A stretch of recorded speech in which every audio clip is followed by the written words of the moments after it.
안녕하세요. 반갑습니다. 특수교사 김명진입니다.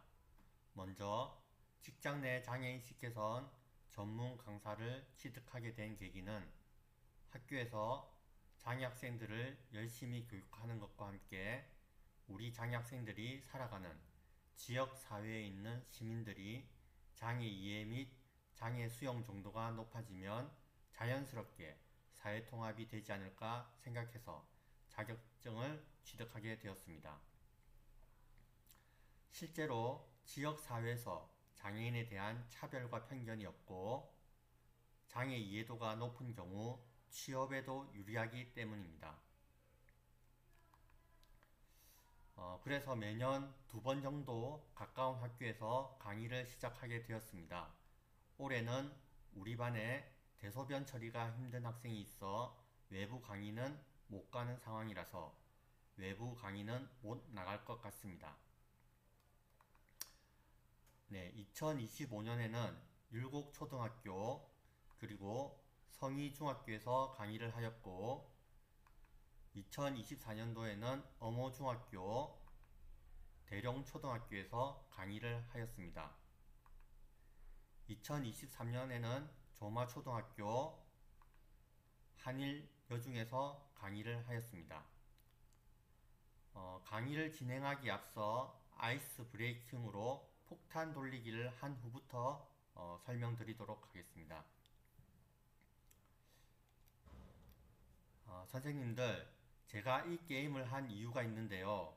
폭탄 게임이라고 하니 어떤 느낌이 드셨어요? 무섭다, 두렵다, 부정적 생각이 드셨죠? 그런데 선물 폭탄도 있지 않겠습니까? 제가 이 게임을 다시 한다면 부정적 인식에서 긍정적 인식으로 바뀌어 기쁜 마음으로 앞으로 나오실 거예요.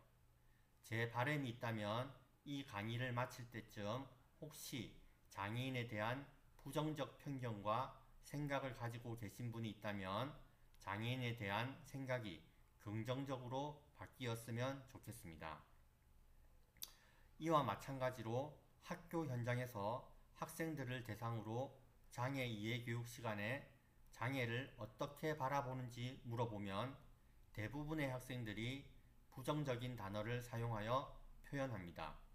불쌍하다, 불편하다, 살 수 없을 것 같아, 두렵다 등등 부정적 어휘를 사용하여 표현합니다.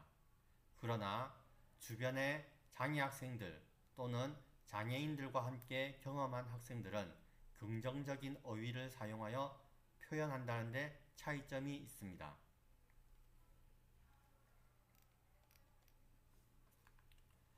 그럼 제 소개를 간략하게 하면 제가 다른 특수교사들보다 좀 다른 게 있다면 초등학생, 중학생, 고등학생, 전공과 학생, 전 연령대의 장애 학생을 지도한 경험과 함께 특수교육지원센터 팀장을 하면서 행정적 업무까지 경험해 보아서 특수교육 전반을 보는 시야가 좀 다르지 않을까 생각합니다.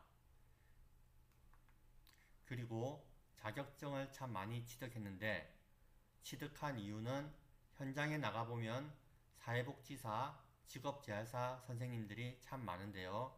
그들과 동등한 입장에서 대화를 할 수 있어 소통에 유리하기 때문입니다.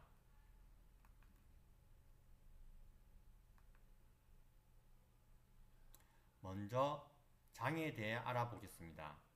장애인복지법상 장애인은 신체적, 정신적 장애로 인하여 오랫동안 일상 및 사회생활에 상당한 제약을 받는 자로 표현되어 있고 장애인 고용촉진 및 직업재활법상 장애인은 신체 또는 정신상의 장애로 장기간에 걸쳐 직업생활에 상당한 제약을 받는 자로 표현되어 있습니다. 최근에는 장애를 의료적 관점에서 사회적 관점으로 변화하고 있습니다. 즉, 장애를 개인적 책임이 아닌 환경적 책임으로 본다는 것이죠. 따라서 장애를 사회 구조의 문제로 바라볼 필요가 있습니다.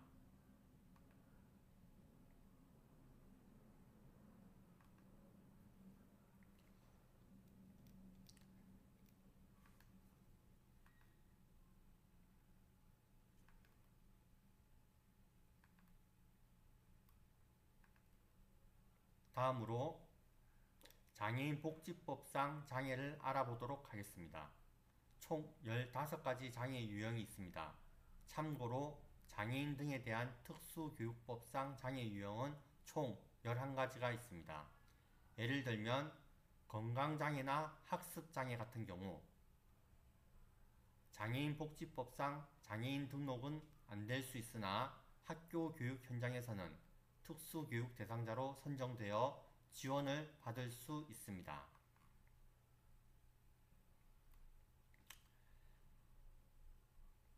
학교 현장에서 선생님들이 알아야 할 것이 특수교육 대상자인데요. 특수교육을 필요로 하는 사람을 특수교육 대상자라고 하는데 장애인일까요? 장애인이 아닐까요? 네, 장애인일 수도 있고 장애인이 아닐 수도 있습니다. 즉, 장애인 복지법상 장애인으로 등록되고 특수교육 대상자로 선정되면 장애인이지만 특수교육 대상자로만 선정되면 장애인이 아닙니다. 대부분의 부모님은 특수교육 대상자로 선정되었기 때문에 장애인이라고 생각하고 계시더라고요. 그래서 제가 장애인 등에 대한 특수교육법상 특수교육 대상자로 선정되었을 뿐이지 일반적으로 말하는 장애인은 아닙니다. 쉽게 말해 행정복지센터에서 장애 등록을 신청해서 장애인복지법상 장애 등록이 되어 복지카드가 나와야 장애인이라고 말씀드렸습니다. 행정복지센터를 과거에는 동사무소라고 하죠. 즉, 우리가 일반적으로 장애인이라고 하면 사회적 서비스를 제공받는 사람들을 장애인이라고 하고 교육적 서비스를 받는 사람을 특수교육 대상자라고 말합니다. 제가 예전 중학교에 근무할 때 IQ가 65 정도 경계선급 학생이 있는데 학부모님이 특수교육 대상자로만 있고 장애인 등록을 안 하고 싶다고 해서 왜 그런지 물어보니 낙인 찍기가 싫고 아직도 아버지가 장애인이라고 받아들일 준비가 안 되어 있다고 합니다. 그래서 제가 특수교육 대상자로만 있으면 교육적 혜택으로 치료지원비 17만원, 방과후 지원비 12만원, 통학비 지원 말고는 특별히 지원되는 게 없다고 말씀드리고 빨리 행정복지센터 가서 장애 등록하면 대중교통요금 감면을 받을 수 있고 전화요금 및 핸드폰 요금 감면되고 고속도로 통행료 및 국가가 운영하는 공연장 및 체육시설을 무료로 이용 가능하고 건강보험료도 할인받고 전기세, 가스세 할인받고 장애아 양육수당, 활동지원 서비스 등 무수한 사회적 서비스를 받고 고등학교 졸업하면 장애인 고용공단에서 취업지원도 알아서 해준다고 설득을 해도 아직도 안 하고 계십니다. 그래서 부모님께 또래에 비해 학습 수준이 많이 떨어지는데 졸업 후 일상생활이나 직업을 제대로 가질 수 있겠습니까? 그리고 어머니께 군대는 보내실 거죠? 라고 물으니 어머니께서 하시는 말씀이 군대에서 총이나 제대로 잡겠습니까? 하시면서 군대는 못 갈 것 같다고 하시길래 제가 장애 등록을 해야지 군대를 안 갑니다 하니까 그제서야 장애 등록 신청을 하시겠다고 합니다. 많은 부모님들이 군대 갈 시기에 특수교육을 받은 근거 서류와 의사 진단서 등을 바탕으로 그때서야 장애 등록을 하는 경우가 많이 있습니다. 특수교육 대상자로만 선정되어 있으면 고등학교 졸업하는 순간 비장애인과 동등한 조건으로 경쟁하면서 사회 속에서 살아가야 합니다. 3월 초 저희 학교에서 1, 2학년 대상으로 장애 이해 교육으로 시각장애 체험을 하면서 한 학생 보고 앞으로 나오게 해서 눈을 가렸습니다. 여기 있는 친구를 뭐라고 불러야 할까요? 라고 하니 한 학생이 시각장애인이라고 말하는 거예요. 그래서 제가 아닙니다. 귀를 다치면 청각장애, 눈을 다치면 시각장애, 팔과 다리를 다치면 지체장애라고 표현하는 것은 의학적 용어이며 전문가들이 의사소통 편의상 부르는 것이지 절대로 시각장애인 지나간다 등의 표현을 하면 안 됩니다. 그것은 친구에게 상처를 주고 놀리는 표현으로 절대로 친구에게 지적장애, 자폐성장애라는 표현을 사용해서는 안 된다고 강조를 했습니다. 시각장애를 간접 체험한 학생에게 교통사고 나서 앞도 안 보이는데 친구들이 이름을 안 부르고 시각장애인이라고 표현하니 기분이 어떻냐고 물어보니 학생이 너무 슬프다고 하더라고요.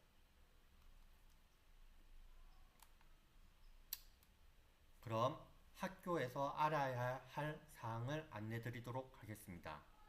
첫째, 타교육 교차 인정이 가능하다는 내용입니다. 사회적 인식 개선 교육을 실시하여야 하는 기관은 해당 교육에 직장 내 장애 인식 개선 교육의 필수 내용을 포함하여 총 1시간 이상 교육을 실시할 경우 두 교육을 모두 이수한 것으로 인정 가능하다는 내용입니다. 둘째, 2022년까지는 사회적 장애인식 개선 교육을 최소 1회 대면 교육을 권장했으나 2023년부터 대면 교육 1회 필수 실시라고 되어 있습니다.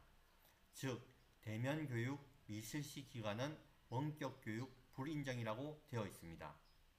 원격 교육은 대면 교육 미참여자에 한하여 교육 이수 인정이 됩니다.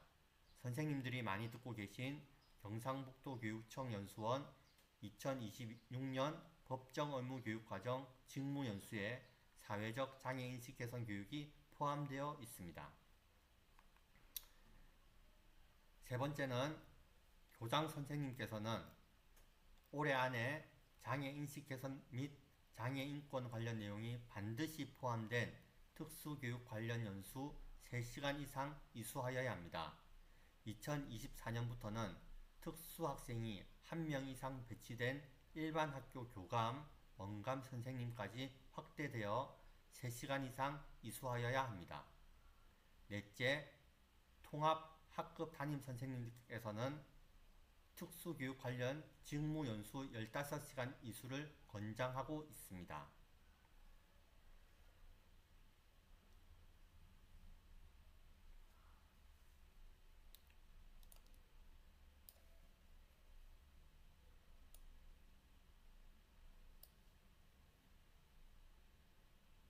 잠깐 조정하도록 하겠습니다.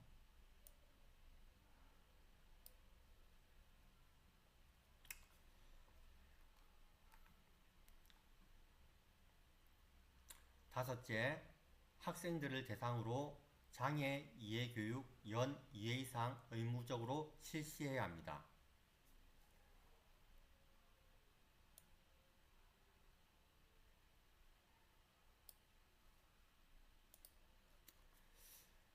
여섯째, 각급 학교 교직원은 사회적 장애인식 개선 교육을 연 1회 이상 의무적으로 실시해야 합니다. 일곱째, 직장 내 장애인식 개선 교육을 연 1회 이상 의무적으로 실시해야 합니다. 여덟째, 각급 학교 교직원의 장애인 학대 및 장애인 대상 성범죄 신고 의무자 교육을 연 1회 이상 의무적으로 실시해야 합니다. 이것도 2026년 법정의무교육과정 직무연수에 들어있습니다. 아홉째, 장애인식 개선 교육 대상을 각급 학교 교직원에서 학부모까지 확대하여 실시하여야 합니다.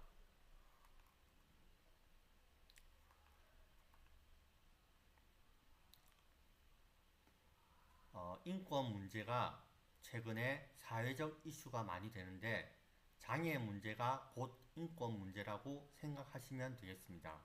왜냐하면 장애인들의 인권이 가장 열악하다는 증거가 아닐까 생각합니다. 쉽게 말해 생존의 문제와 같아서 장애인 단체들은 목숨 걸고 투쟁하기 때문입니다.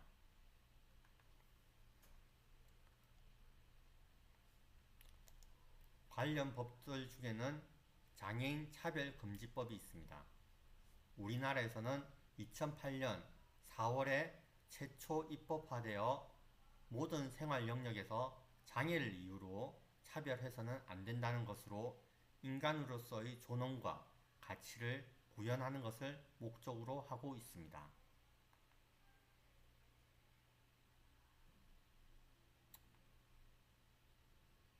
그리고 장애인, 노인, 임산부 등의 편의 증진 보장에 관한 법률 등이 있습니다.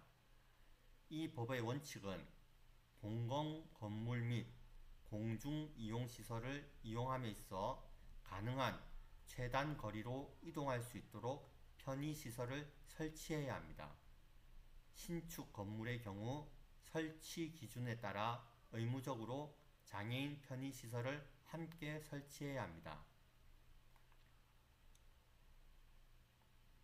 알게 모르게 장애인을 위해 만든 시설이 우리 모두에게 접근성을 편하게 한다는 것을 느끼는 분도 있을 거예요.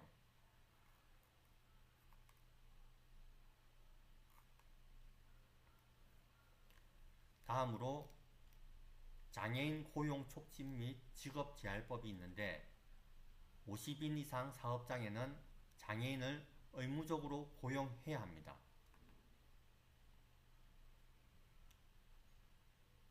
고용하지 못했을 때는 장애인 고용 부담금을 부과하고 의무 고용률 이상 장애인을 고용하면 장려금을 주는 제도가 있습니다. 의무 고용률은 민간이 3.1%, 공공기관이 3.8%입니다. 참고로 50인 이상 100인 미만 사업장은 고용 의무는 있으나 부담금은 납부는 면제됩니다. 장애인 고용공단 홈페이지에 들어가면 해당 연도 장애인 우수사업주 선정 명단이 있는데 2019년도 주 동아위드라는 곳에 제가 한솔학교 진로상담부장으로 있으면서 많은 학생들을 취업시킨 곳입니다. 이 사진은 동아위드랑 MOU를 맺은 사진이고 이 사진은 전공과 학생들을 데리고 실제 동아위드라는 회사에 가서 사장님과 면접 보는 사진입니다. 이 사진은 꿈모아 직업재활센터랑 현장 실습 및 취업 지원 MOU를 맺은 사진입니다.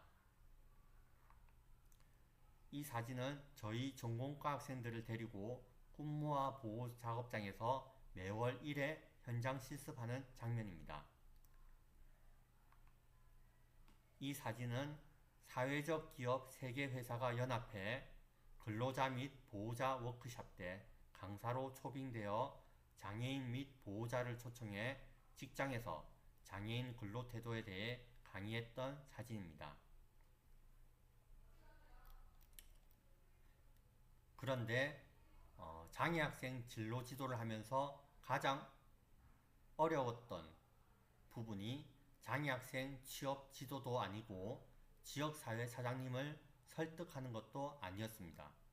오히려 비장애인 사장님들은 장애인에 대한 기대 수준이 낮아 한번 직원으로 써보니 장애인 고용 부담금도 안 내도 되고 오히려 장애인 고용 장려금도 받고 생산성은 높아지는 것을 체험해보니 편견이 사라져 주변 사장님들에게 오히려 너희 회사도 장애인을 한번 써보라고 홍보를 하는 경우가 많았습니다.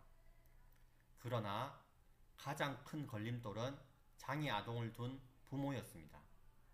장애 자녀에 대한 과잉 보호 또는 너무 높은 기대 또는 너무 낮은 기대, 자녀의 수준은 제대로 파악하지 않고 그 돈 받고 일 못 시키겠다 또는 우리 아이 힘든 일 시키기 싫다는 등 직업을 가질 기회조차 부모들이 막는 경우가 많았습니다.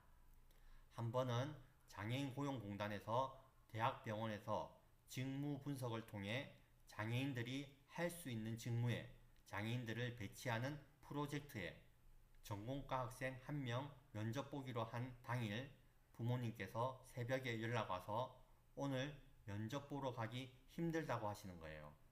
그래서 왜 그러신지 여쭈어 보니 하시는 말씀이 병원에서 환자복 수거하고 빠는 것을 하면 세균 감염 위험에 노출될 수 있어 위험할 것 같다 하시면서 다른 일 소개해 달라고 하시는 거예요.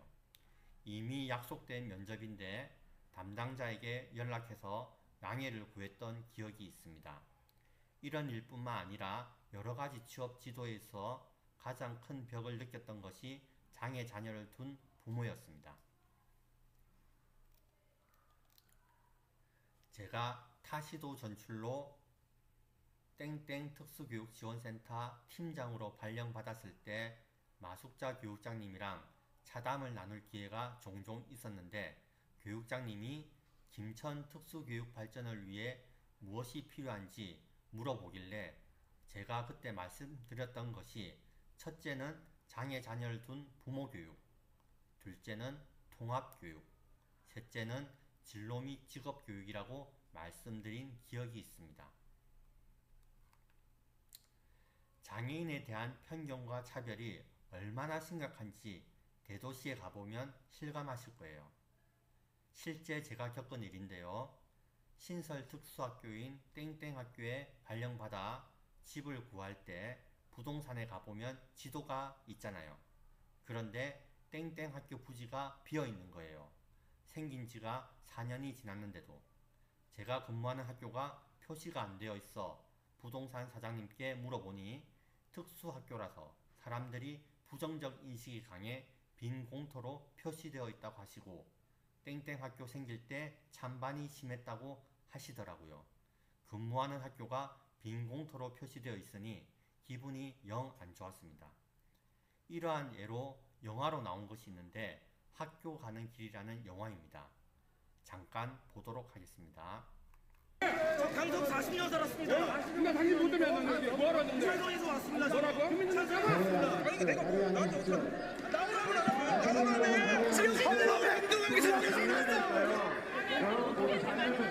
아니 그러니까 지금부터 강서 지역 특수학교 설립 관련 주민 토론회를 시작하겠습니다.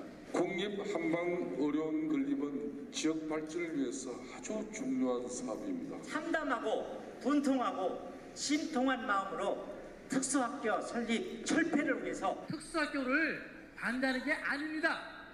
우리 교회다가 또 설치하는 것을 반대하는 것입니다. 허준 테마거리가 있고 허준 박물관이 있고 한의사협회가 있고 이런 곳에 어느 것이 효율성이 있느냐. 교남학교 아시죠? 한 25% 정도 학생들이 타 지역에서 오는 걸로 알고 있습니다. 그네들을 효과적으로 정리를 하신다라면 강서구에 정말 주민 기피 시설이라고 하는 거는 죄 모여 있더라고요. 근데 여러분 우리가 국립 한방병원을 원하느냐 특수학교를 원하느냐 주민 투표를 붙여서 결과에 저희들은 승복을 하겠습니다. 여러분. 네, 알겠습니다. 고맙습니다. 네, 잠깐만 기다려주십시오. 시간 얼마 안 걸립니다. 장애인 나가라고 하시면 저희들하고 저는 어떻게 할까요? 그럼 어떻게 했으면 좋겠습니까? 어떻게 할까요? 저희 아이들 그렇게 혐오스러운 아이들 아닙니다. 일반 아이 못지않게 아픈 아이기 때문에 집에서 또 귀하고 공들여 키우는 아이들입니다. 이 귀하게 키우는 아이들이 이 지역 사회에서 여러분들과 같이 더불어 살고 싶은 게 이렇게 욕심입니까? 교육청이 이렇게 차차를 하면 우리 아이들이 뭘 보고 배우겠습니까? 라고 말씀하시는데요. 여기 어머님 아버님들 나와서 이렇게 하시는 거 보면 자녀분들이 과연 저는 뭘 배우는지 듣고 싶습니다. 한방병원을 질 수 있는데 왜 특수학교를 짓냐? 한방병원을 질 수 있는 데는 김성태 의원님이 만드신 가공의 희망입니다. 정신 차리세요. 당신은 2년 3년 있으면 그만둬요. 우리는 영원히 여기서 뼈를 묻습니다. 저희가 직업 때문에 반대한다. 저희가 혐오시설이라고 반대한다고 계속 왜곡 보도를 하면서 저기 방송에 이렇게 나오잖아요. 민변생이라고. 그럼 내가 꼭 한번 물어볼게요. 당신은 집 앞에 안 세워봐. 지역의 수건사업이라고 자꾸 허준 선생님하고 연결해서 한방병원 지어야 된다고 자꾸 말씀하시는데 제가 알기로는 제가 알기로는 약자들, 돈 없는 사람들, 힘없는 사람들, 병원에 못 가서 죽는 사람들을 위해서 허준 선생님께서 동의보감을 편찬하셨습니다. 한방병원이 없어서 저희가 병원을 못 갑니까?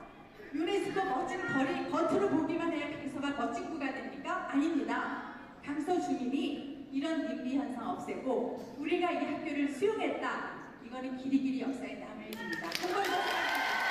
여기를 장애인 밀집지도로 만들으셨습니까, 여러분들? 과연? 우리가 무슨 갑질하는 것 같습니다. 그러나 우리는 장애인한테 갑질한 적 없습니다. 정신 차리시고 끝까지 목숨 걸고 반대해야 됩니다. 여러분들이 모욕을 주셔도 저희 괜찮습니다. 여러분들이 지나가다가 때리셔도 맞겠습니다. 그런데 학교는 절대로 포기할 수가 없습니다. 국민 여러분께 여기 무릎 꿇고 저희가 학교를 지게 해달라고 사정하겠습니다.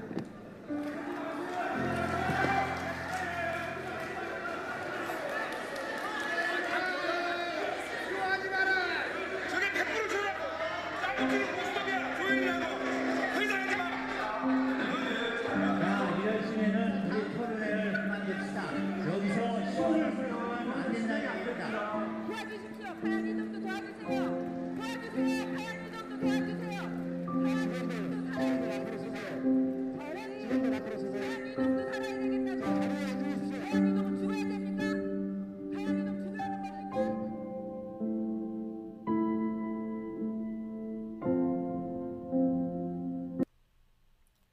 네, 영화의 한 장면 잘 보셨습니까? 일반 학생의 경우 의무교육은 6년의 초등교육과 3년의 중등교육으로 한다.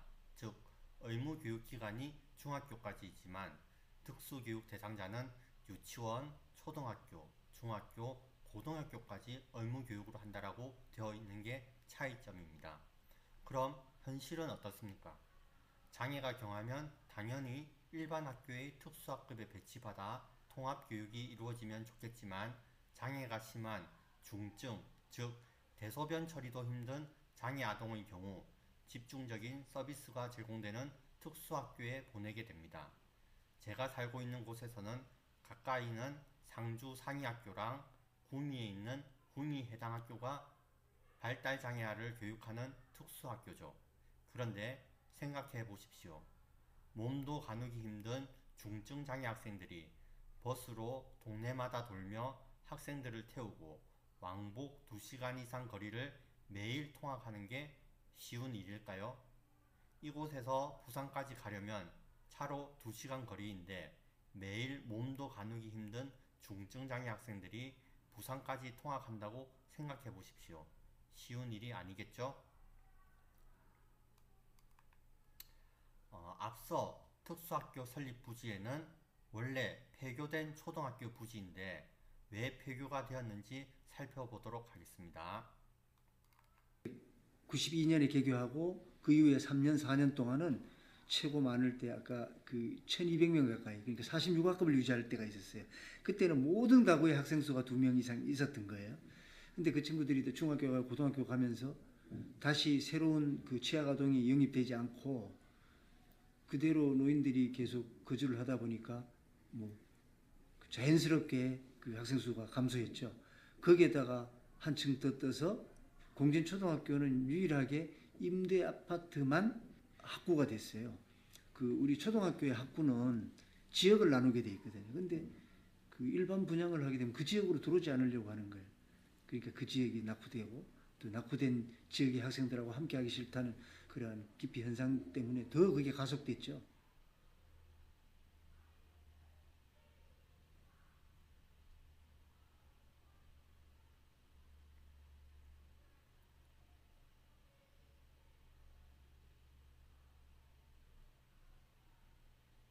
그 어떤 이유를 갖다 대도 그거는 우리 애들 임대 아파트 사는 애들하고 못 다니게 하겠어요. 정말 계급을 나눈 거랑 전 똑같다고 생각을 하거든요. 대놓고. 근데 나중에 학교가 없어진다는 얘기를 들었는데 애들이 부족해서래요. 학생이 부족해서. 자기네들이 학생을 받을 수 없는 구조를 만들어 놓고 학생이 부족하다고 학교를 없앤다는 건 말이 안 되잖아요. 학교는 아이들에게 희망을 심어주는 공간이잖아요. 그리고 미래를 그릴 수 있게 해주는 공간이 학교란 말이에요. 그런 곳에서 아예 애들 머리에 심어준 거죠. 사회는 선을 긋는 곳이고 니네는 이 선을 넘어올 수 없어. 니네는 가난해서 임대 아파트에 살기 때문에 이런 취급을 당하는 거야 라고 대놓고 말하고 있잖아요. 공진초등학교 왜 폐교됐어요? 이유하세요? 교육청에서 학교조정 어떻게 했어요? 4단계 5단계 연구 임대 애들만 입학시켰잖아. 밀고 말해? 잠시만. 4단계 5단계 애들 연구 임대만 입학시켰어요. 공진초등학교에. 우리 저 아이들이 싫은 게 아니야. 우리는 저 아이들이 싫은 게 아니라고. 제발. 제발 좀 이해 좀 해주시라고. 제발. 그 반대하시는 분이 저한테 그러시더라고. 같이 도와달라고. 그래서 전 도와줄 수 없다 그랬어요. 당신들은 쓰레기차 피하려다 똥차 치인 거 아니냐고. 당신들이 수습하라 그랬어요. 그분들이 처음에 우리 임대 아파트 아이들하고 입학 못 시켜요라고 민원을 넣지 않았다면 이런 일은 생기지 않았을 거니까. 맞잖아요. 본인들이 선을 그어놓고 자기네들이 불리해지니까 이제 와서 지역 불균형? 지역 불균형이라는 말은 그 사람들이 쓸 수 있는 말은 아니라고 생각해요. 저는 저희 지역에 서진학교 친구들이 오는 걸 반대하는 게 아니에요. 정말 진심으로. 저 초등학교 간절했던 마음, 그 어머님들 마음이나 뭐가 다르겠어요. 저 100% 학교란 어떤 곳이어야 합니까? 학교란 공부 잘하는 학생, 공부 못하는 학생, 집이 부유한 학생, 집이 가난한 학생, 편부모 가정, 조부모 가정, 다문화 가정, 장애가 있는 학생, 장애가 없는 학생들이 다양하게 존재하고 다양성 속에서 일어나는 문제를 해결하고 더불어 살아가는 방법을 배우는 전인적인 장소여야 합니다. 사회에 나가보면 더 많은 다양한 상황, 다양한 갈등이 존재합니다. 학교에서 다양한 상황에서 일어날 수 있는 문제를 배운 학생들일수록 민주시민으로서 이 사회에서 더불어 살아갈 수 있지 않을까 생각합니다. 좀 더 솔직해지면 내 자녀가, 아니 내 손녀, 손자가 교통사고로 머리를 다쳐 하루아침에 지적장애가 된다면 한방병원 건립 때문에 혐오시설 들어오면 집값 내려간다고 특수학교를 반대할 수 있을까요? 이런 말이 있죠. 100번 듣는 것보다 10번 보는 게 낫고 10번 보는 것보다 한 번의 깨달음이 낫다는 말이 있듯이 이미 장애 학생들이 있는 학교는 장애 이해교육, 장애 인식 개선 교육이 자연스럽게 이루어지고 있다고 생각합니다. 교육과정에 보시면 공식적 교육과정, 잠재적 교육과정, 영교육과정이 있는데 학생들은 잠재적 교육과정을 통해 더 학습이 잘 이루어진다고 합니다. 따라서 선생님들이 반에서 장애 학생들을 대하는 태도가 자연스럽게 학생들이 장애인을 대하는 태도로 형성될 수 있습니다. 지금 생각해보면 94년도 제가 중학생 때인데 한 반에 50명 정도 있을 때 한 명의 학생이 항상 열애되는 학생이 있었는데 집이 잘 사는 정도고 학습 수준이 많이 떨어진다 정도? 장애인이라는 용어도 모를 때인데요. 그때 중학생 수준의 인지로 봤을 때 좀 모자란 친구다라는 정도로 생각했던 것 같습니다. 그런데 기억에 남는 것은 중간고사 시험 기간에 한 선생님께서 감독하러 들어와서 하시는 말씀이 아직도 기억에 남는데 그 학생에게 네가 무엇을 알겠니? 그냥 1번 다 찍어라고 말씀하신 게 기억에 남습니다. 자연스럽게 그 학생은 우리와 다른 학생이구나 라는 것이 자연스럽게 학습되었던 것 같습니다. 끝으로 장애인, 노인, 임산부에게 배려해야 한다고 하는데 유독 장애인만 왜 끊임없이 장애 인식 개선을 해야 하는가요? 라고 물어본다면 임산부는 스스로 임신과 출산을 할 자유가 있고 일시적이어서 그 고통이 지속되지 않고 출산의 기쁨도 느낄 수 있고, 노인의 경우에는 젊었을 때 열심히 살아서 나이가 들면 경로 우대 사상으로 존경받는 대상이 되지만, 장애인은 죽을 때까지 장애로 인한 불편함과 함께 사회적 차별을 극복해야 하기 때문입니다. 장애로 인한 불편함은 본인의 의지로 극복할 수 있다고 쳐도 사회적 차별은 본인의 의지로 극복할 수 있는 문제가 아닙니다. 사회적 차별은 극복하기 위한 방법은 장애 이해 교육 또는 장애 인식 개선 교육을 통해서만 극복할 수 있기 때문입니다.